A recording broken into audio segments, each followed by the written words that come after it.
عمدة مدينة طنجة أو عمدة السفريات أو سفير مدينة طنجة.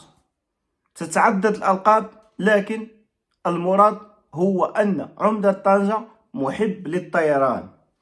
وعلى ذكر الطيران، كيبان لي بلي كيطير حتى من المقلة. بلاغه الأخير حول الفيضان اللي وقع في مدينة طنجة، وبالضبط هنا اللي كانت بندبان أكثر تضررا، قال لك بلي يعني عملنا حملة استباقية وعملنا ما يسمى بالصمود الحضاري. يا لها من الكلمات، كلمات رنانة. ما معنى الحملة الاستباقية السيد رئيس مجلس الجماعي؟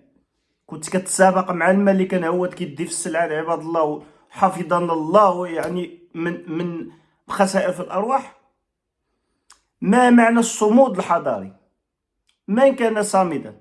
البلاغ اللي حط العمدة ديال طنجة مستفز ناد الناس اللي تضروا بالدرجة الأولى، لأن حنا ما شفناش جماعة طنجة نهائيا.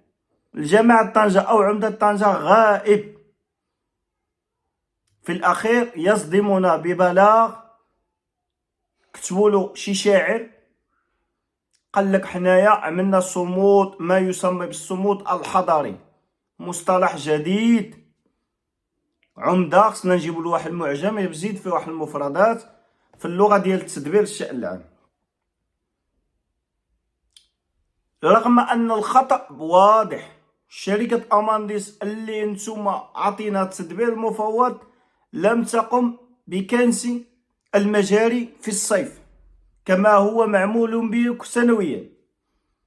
يعني كيجيو كيخملوا القوادس من شهر 7 لشهر 10.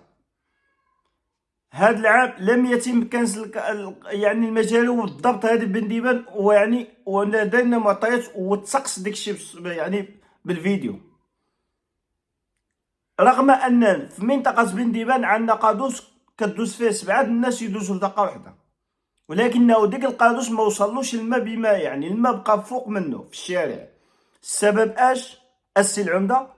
السبب ان الماء بقى كيلعب فوق، ما جبرش القوادس اللي يهود من تحت، سبب مشاكل، دس السلعة عباد الله، تكرفس على عباد الله. ايوا، والغريب في الامر ان عمدة طنجة ما نزلش عند ديك الناس ولو غير بزيارة خفيفة، وهذا يعني ما يحز في النفس. ولو كان يعني لو صمت احسن.